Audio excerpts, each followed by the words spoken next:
Evening, everybody. Welcome to this week's Lead Fluent YouTube video and channel. I just want to thank you all so much for joining me on a Sunday night. I'm super excited because, yay, my Chiefs won. Go Kansas City! We beat the Chargers, and the Patriots lost. Go Miami! Thank you! The Patriots lost, and now the Chiefs are the number 2 seed inside of the NFL playoffs, and we get an awesome bye week while the Patriots, and I apologize if you are a Patriots fan, but you all have to play next week. Go Chiefs. See my awesome water bottle right here? Go Chiefs. Anyway, got some awesome stuff in store for you today. I had promised you on Facebook, if you like me on Facebook, that I'm going to talk to you today about how I actually met my beautiful wife and how somebody or 2 people actually want to, because a couple is more than one, how we've managed to stay married for as long as we have, which is getting close to 11 years now, even though I'm a high I and she is a C, and we are opposites on the spectrum, which I'll show you later. Anyway, before we get started, thank you to all of my new subscribers. I'm up to almost 20 now. Yay, about 80 more subscribers to go, and then we can have a customized YouTube domain. So instead of being like www.youtube.com and a bunch of letters and numbers, we could actually have www.youtube.com/leadfluence. So tell your friends, tell your family, subscribe. I need more subscribers to get that amazingly awesome customized URL. Alright, so as many of you may or may not know, I lived in China for a long time, for about 9 years to be more exact. And while I was living in China, I actually met the love of my wife. Yes, she is my wife, but she's also the love of my life. So I went to China in 2004, and in case you didn't know, I originally went to China to go teach English, business communication, cross-cultural communication, and a few other things. So I taught at a university there called the Beijing, oh my God, what was the name? Capital University of Economics and Business. Wow, I forgot where I used to work. The Capital University of Economics and Business in this little area of Beijing called Fengtai. And I was teaching there from 2004 to early 2006 or late 2005. And I left that university to go work for another company doing project site due diligence. It was a small investment company, but I did a lot of project site due diligence, translation. Well, I didn't actually do the translation myself. I corrected the Chinese to English translation. Well, my wife had been a student at the same university that I was teaching at before I was teaching there. That's true. You can ask her. She'll tell you.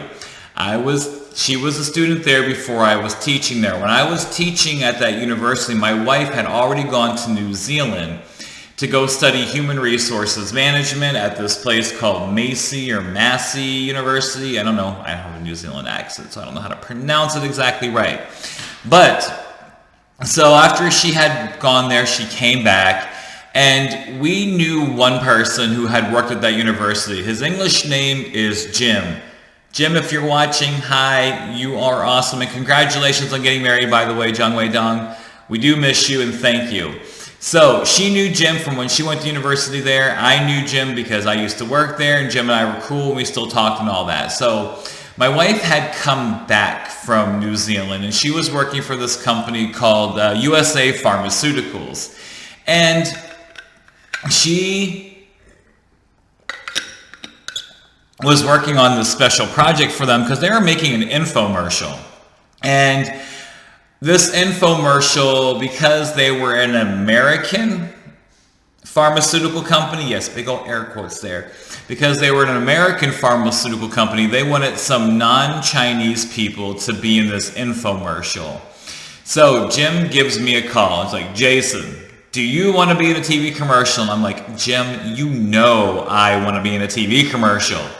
So Jim called me, my friend Jay, who lives in Nebraska, and our friend Fayez. So all three of us, me, Jay, and Fayez, were all in this TV commercial together.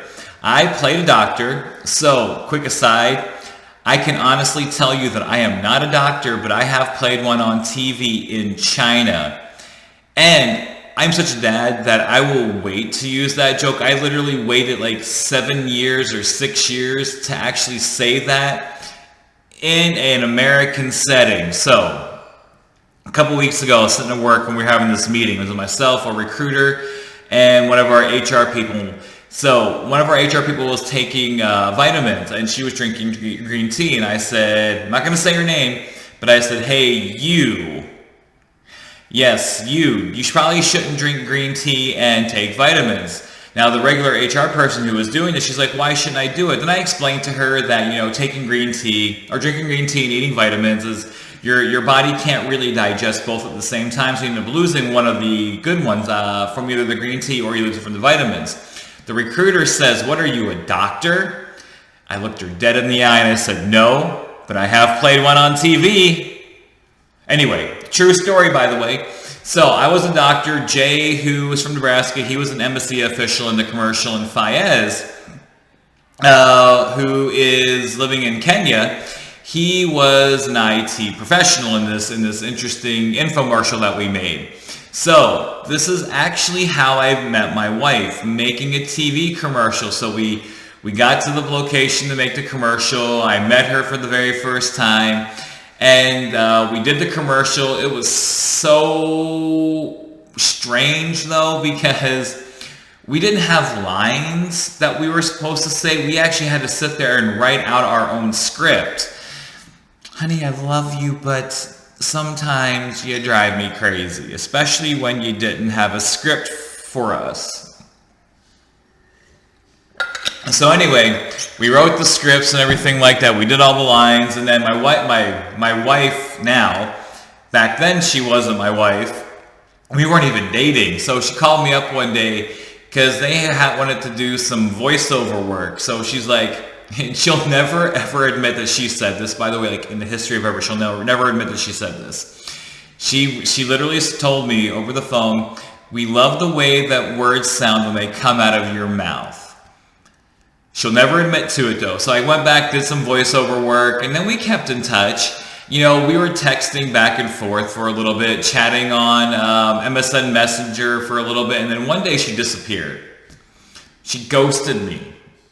She won't admit that either, but she ghosted me. So it had been a few months since I had heard from her, and I'm just like, you know what? Whatever, it's cool. I mean, I thought she was pretty hot when I met her. I thought we got along pretty well, and I thought she was cool and everything like that. But, hey, it is what it is. So I literally deleted her number from my cell phone. And you know what happened? You're not going to guess. In a million, 100 years, you're never going to guess what happened. Okay, you're going to guess. You probably already know. But yes, right after I deleted her number from my cell phone, she texted me. I know, crazy, right? So she texted me, and I was like, who dis? One of those like new phones, who dis type of situations. So she told me who she was. I was like, oh, okay. I literally just deleted you from my phone. Because, yeah. So we set up some time. We went and had coffee, and then we just got an opportunity to sit down, just the two of us, and start talking. And we hit it off again so well. Like, we literally like the same things. We hated the same things. I think our hate for things, though, kind of outweighed our like for things.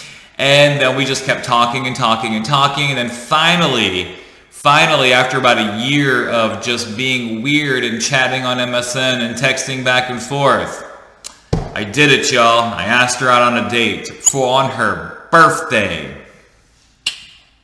So that was our very, very first date. Was on her birthday. We kind of celebrate our anniversary of being together, which is her birthday. Actually, our anniversary of being together is her birthday, and our wedding anniversary is in the same month of her birthday, and so is Mother's Day. Yeah. 3 gifts, y'all. 3 gifts. So, my wife and I, you know, we hung out, we dated. The moment I realized she was the one for me, and this is going to sound really, really, really, really weird, was when she was translating something for me from English to Chinese, because yes, my wife speaks very, very good English. Her English is way better than my Chinese will be. But she had translated something for customer service for me over the phone, and she was the first person in China to ever translate my emotion.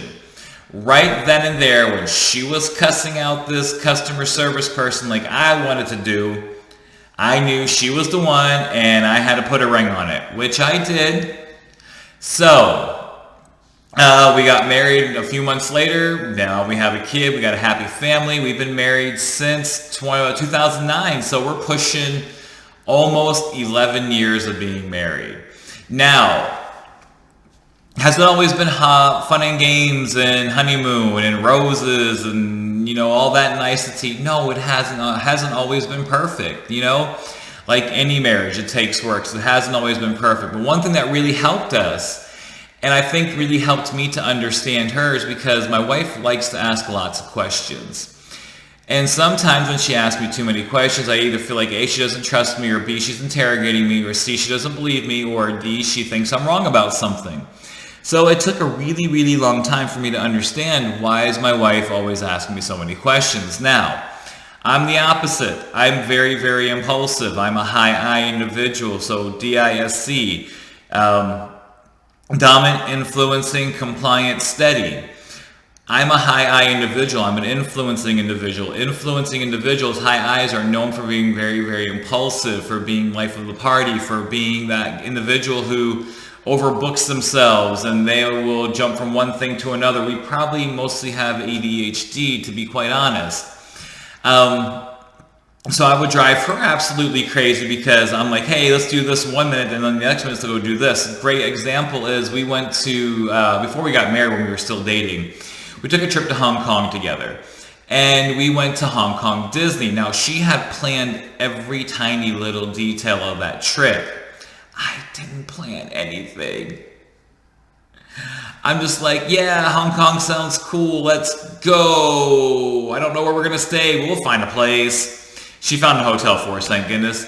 I wanted to go to this ride, this ride, this ride, this ride. She had it all mapped out, which ride we should do when are the lines going to be, all this stuff. So, and then I realized this early on this trip, that she really, really liked to plan things. So we were waiting in line for the show. I can't remember what the show was, or it was like a 3D, 4D type of situation where you wear the glasses, everything's coming at you like in 3D, but then you can feel the air and smell the smells. So I think it's 4D. And I kept asking her, honey, what time's the show? What time's the show? What time's the show? What time's the show? Because I could tell she planned everything, but I could also tell that drove her crazy. And being a high individual, I like to push buttons every now and then just to kind of test people to see where they're standing. So, let me show you all really quick what I mean that we're opposites. So I'm a high I, my wife is a C. High I is an influencing individual, C's are compliant. The high I is very impulsive, the C is very organized and neat and stuff like that. So, if you look over here on the screen right now, you can see on this chart, we have dominant, influencing, compliant, and steady. D, I, S, and C, right? Now, the D's and I's, we are outgoing. We're outgoing, so we are the ones who like to go outside and do things. We're the extroverts, I guess is a good way to look at it. C's and S's, they are the introverts. They're the ones who would rather stay at home and do nothing. The D and C individuals are task-oriented, whereas the I and S individuals, we are people-oriented. So if you're looking at the chart, D, I, S, and C kind of goes it goes clockwise, right? D, I, S, and C. I's and C's are direct opposite, like D and S. They're direct opposite. So my wife and I, she is a very high C. I am a very high I. Now, what has helped us by knowing this, of course, is knowing how to communicate with each other. So I know as an I individual, I need social time. I need time to to kind of relax or break down the walls, to have a little bit of fun before I dive into something really deep. My wife would rather just kind of start jumping into really, really deep, but I need to make sure that if I'm communicating with her, and if I ask her a question, I need to be patient with her. I need to allow her time to respond. I usually joke about my wife, and I'll say, that when I ask my wife a question, I know I need to wait 23 minutes for an answer. Because what she's doing as a C is she's processing every little detail. And if you've ever seen the movie Endgame, not Endgame, the one before Endgame, oh my gosh, Infinity War, when Doctor Strange is on the planet with Iron Man and Spider-Man and stuff like that, and he sees like 14 million outcomes, and only one outcome, the Avengers actually win. That's what a C is doing. They are trying to see every single outcome of that question to know what the winner is going to be. So I know if I go to my wife, if I ask her to do something for me, one, I need to have all the information ready for her to process. Two, I need to give her time to process this information. I can't rush her. I can't push her. As an outgoing, people-oriented person myself, I am very, very high-paced. I am very rapid. Even the way I talk, as I'm sure you can tell, is that I talk really, really quick. I can't rush her on things. I need to give her time to focus, to think. I need to give her time to process every single little piece of information that I'm presenting to her. I need to make sure that my information that I am giving her is accurate, because as a C individual, she will check to make sure what I'm saying is true. So when she is speaking to me, for example, though, again, she needs to give me time to talk about my day, talk about feelings, talk about everything like that. And she also knows that trying to ask me 8,000 questions at once is not going to be very efficient or very effective, because after about 3 questions, I'm going to start tuning her out. She also knows that when she's communicating with an I individual, that I'm very people-oriented. So she needs to make sure that she talks about how it's going to affect everybody. When I'm talking to her, I need to talk about process, step 1, step 2, step 3, steps 4, step 5. And what we're really talking about right now is called personality flexing. Let me take this off the screen really quick. Take it off the screen really quick and bring it back over here. So what we're really talking about right now is personality style flexing. Be able to flex your personality type or your personality style to match the style and personality of somebody else.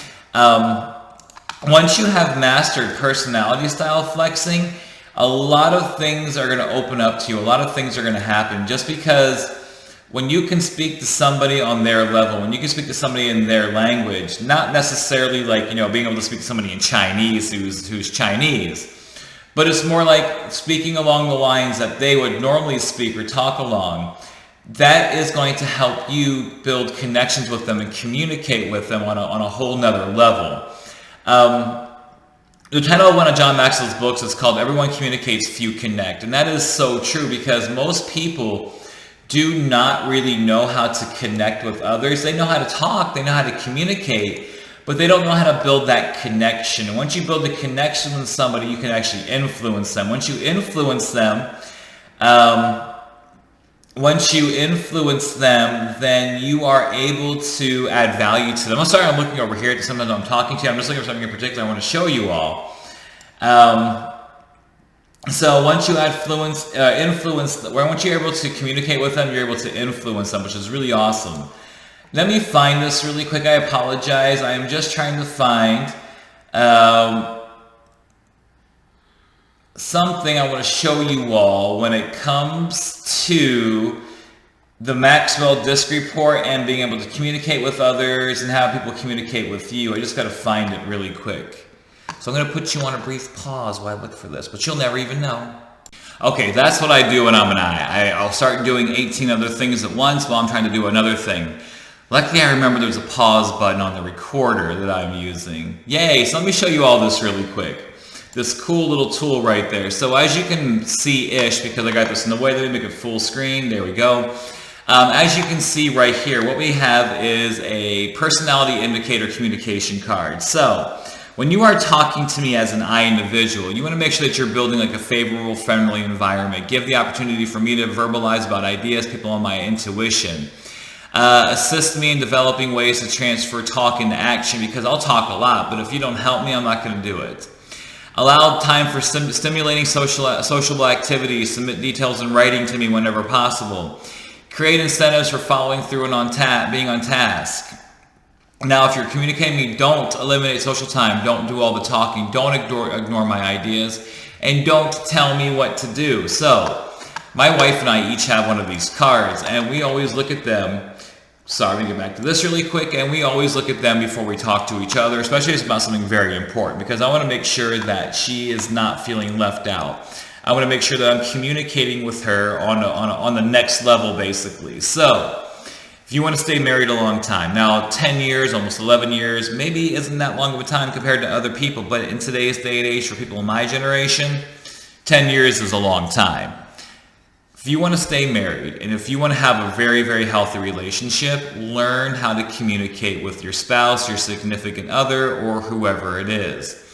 Because if you can communicate, you can talk about anything. If you have that trust with each other, you can talk about anything. And to be honest, I mean, yes, my wife and I, we're not perfect, right? We argue occasionally, but we don't argue that much. I can probably literally count on one hand, knock on wood, how many times we've had a big blowout or a really huge fight. It's been really, really small, thank God. I mean, thank goodness that we have such a very strong relationship, and we can communicate with each other very openly and freely, that we don't have to worry about that. We nip things in the butt before it blows up. If I feel pressured about something, or if I don't like something she's doing, I'll go to her and I'll tell her, and we'll talk about it. Just because, we want to make sure that we have a very strong, solid foundation. All right, so let me sum this up. Let me wrap it up. Doesn't matter if you are the opposite personality style or the same personality style as somebody else. We're all unique and different, right? We all think in different ways. We all have different life experiences. Make sure you get to know what somebody's personality style is. That way you can flex your personality style to match their style.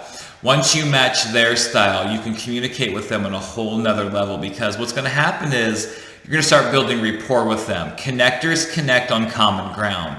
When you connect with somebody, you are doing more than communicating with them. So, learn all the personality styles, get to know them, look for those patterns that each single personality style exhibits, and try to flex your personality style. Now, it's going to be hard at first. Me, from a high I flexing to a C is one of the most difficult things in the world. A D flexing to an S is also very, very, very difficult. But guess what? It's something that you can practice, something that you can learn, and something that you can do. All right, so that is it for today. Thank you all so much for watching. I really appreciate you. I hope you learned something. Don't forget to hit the like button. I think it's down over here somewhere. Hit the subscribe button up there somewhere. Comment down below and hit the bell icon for more notifications. And I'm going to have a link in the description over here for the Maxwell personality indicator, so that way you can take it, you can have spouse take it, or even have your kids take it to see what each style is, and then you can schedule a debrief with me and we can go through that together with you. Plus, we have a cool new product called the Student Success Report, which again is for students. It's basically from the age like kindergarten to about, I want to say 6th or 7th grade. And it helps you as a parent or guardian or uncle, aunt, whatever, or even a teacher understand what makes little Johnny or little Sally like special and unique.